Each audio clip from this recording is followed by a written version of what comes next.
Welcome to today's movie recap. We open on a picture-perfect suburban street, the kind you see in brochures. Manicured lawns, kids riding bikes, and neighbors exchanging friendly waves. It's the epitome of peaceful, ordinary life.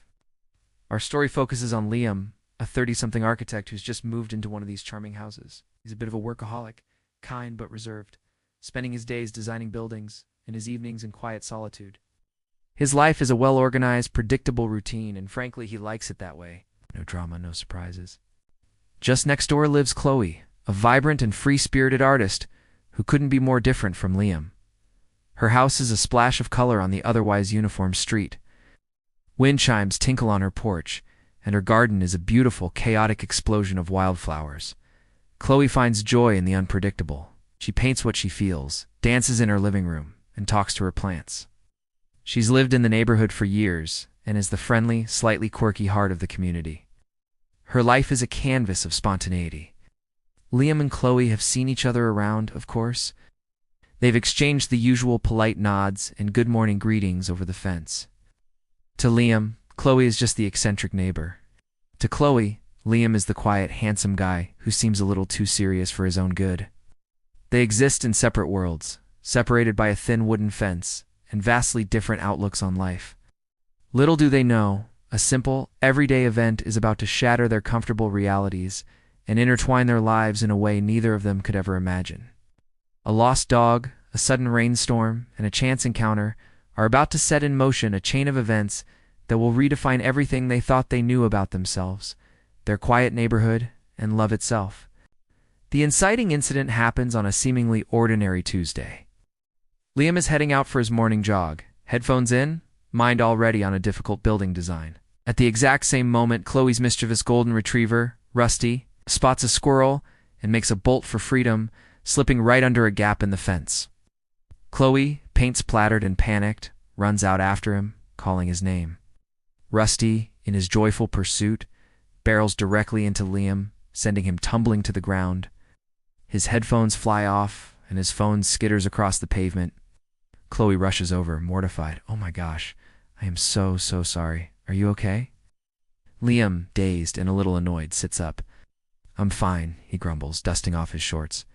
But when he looks up and really sees Chloe for the first time, her concerned eyes, the smear of blue paint on her cheek, his annoyance melts away, replaced by a flicker of something else. Something intriguing. This clumsy, chaotic meeting is the spark. It's awkward, a little painful, but it's the first real conversation they've ever had. Liam finds himself surprisingly charmed by her flustered apologies and the genuine warmth in her smile. Chloe, in turn, is struck by the kindness in his eyes once the initial shock wears off. They retrieve Rusty, exchange a few more words, and go their separate ways, but the brief encounter lingers in both their minds. A tiny crack has appeared in the wall of their separate worlds. Over the next few weeks, these small interactions become more frequent. Liam starts leaving his headphones off during his jogs, hoping to run into Chloe. Chloe finds excuses to be in her front yard when she knows he'll be coming or going. They talk about their jobs, their dreams, their pasts. Liam learns about Chloe's passion for capturing fleeting moments on canvas, and Chloe learns about Liam's desire to build structures that feel like home. They discover a surprising amount of common ground beneath their surface-level differences. One evening, Chloe is struggling to hang a large painting in her living room. Liam, seeing her through the window, walks over and offers to help. As they work together, the air is thick with unspoken tension. Her hands brush, and the chemistry is undeniable. The painting is finally hung, and they stand back to admire it.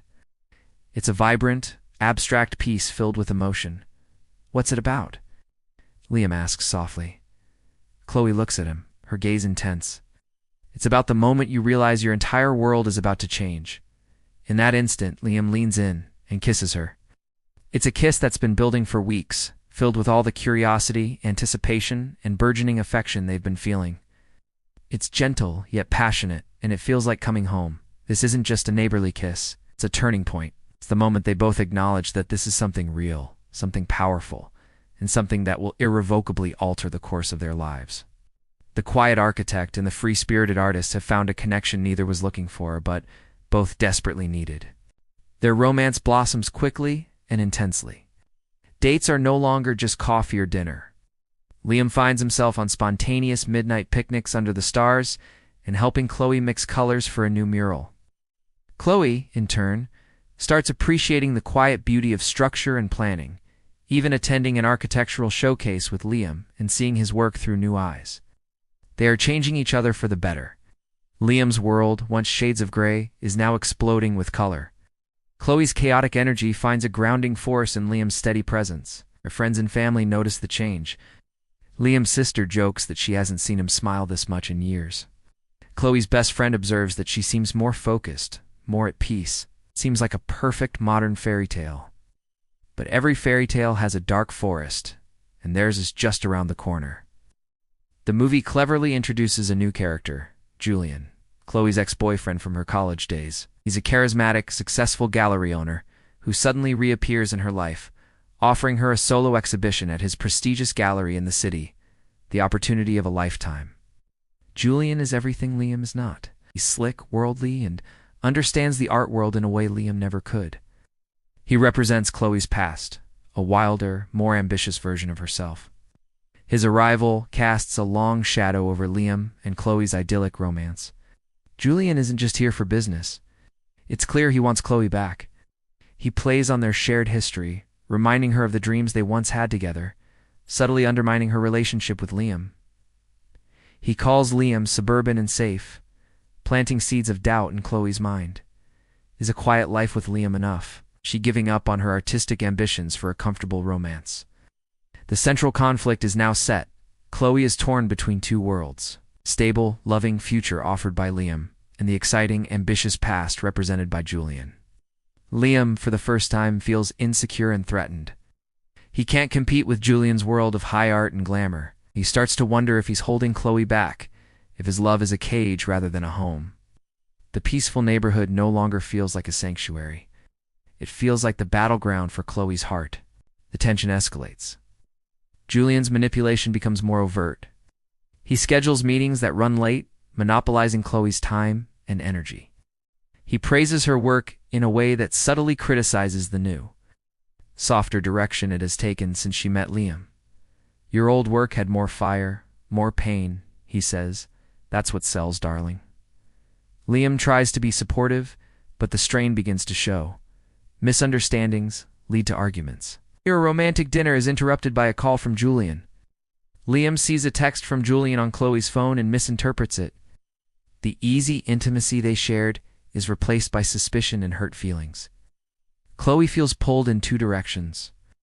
The gallery show is her dream, but the pressure from Julian is suffocating. She loves Liam and the peace he's brought into her life, but she starts to wonder if she's losing a part of herself. The climax arrives on the night of the gallery opening. Chloe's work looks stunning. The event is a huge success, with critics raving and collectors buying her pieces. Julian is by her side all night, beaming, introducing her to influential people, acting as if they are a power couple. Liam attends, wanting to be supportive, but he feels like a complete outsider.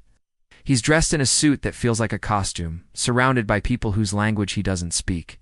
He watches Chloe laughing with Julian, and his heart breaks. He believes he has lost her, sees them share a private moment in a corner, and Julian leans in as if to kiss her.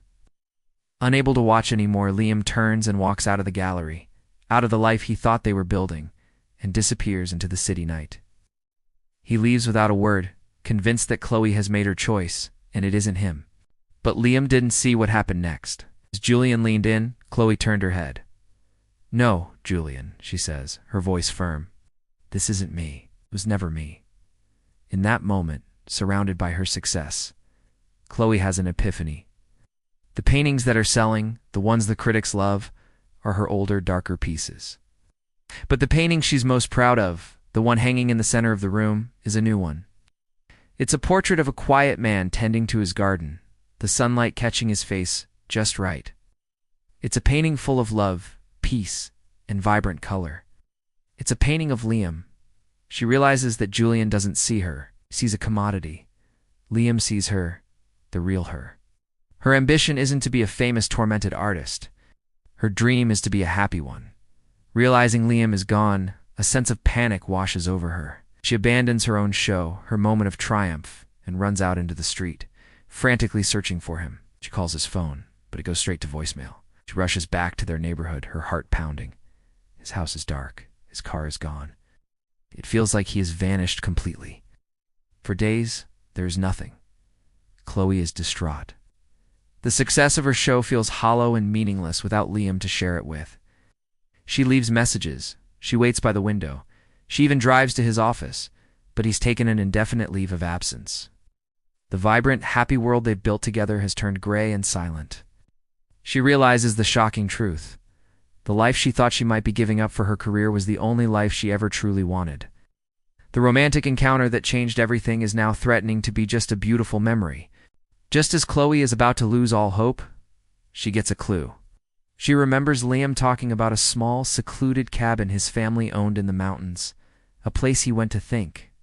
With nothing but a scribbled note of the town's name, she gets in her car and drives. After hours of searching and asking locals, she finally finds the remote cabin nestled by a lake. Smoke is coming from the chimney. With her heart in her throat, she knocks on the door. Liam opens it. He looks tired and sad, but he's surprised to see her. They stand there for a moment in silence, the unspoken questions and hurt hanging between them. Chloe finally breaks the silence. She tells him everything. She tells him she turned Julian down, that the success meant nothing without him, that he doesn't see her as safe, but as her home. She points to her heart and says, "The best art I've ever made started the day you fell on my sidewalk." Liam listens, and the walls he built back up around his heart begin to crumble. He confesses his own insecurities, his fear of not being enough for her, of holding her back from her dreams. They talk honestly, clearing away all the misunderstandings and manipulation caused by Julian. In the quiet of the mountains, they find their way back to each other. The movie ends back in their neighborhood a few months later. Things are better than ever. Chloe is preparing for a new show, this time on her own terms, painting vibrant, happy scenes inspired by her life with Liam. Liam is designing a community art center for the town. They've blended their worlds perfectly. The final shot is of them in their shared backyard, no fence between them, laughing as their dog Rusty chases a squirrel. The shocking encounter didn't just change their lives. It allowed them to find their true selves, together. And they lived not just happily ever after, but colorfully and beautifully ever after. Thank you for watching this recap. If you enjoyed it, don't forget to like, subscribe, and hit that notification bell for more movie summaries. See you in the next video.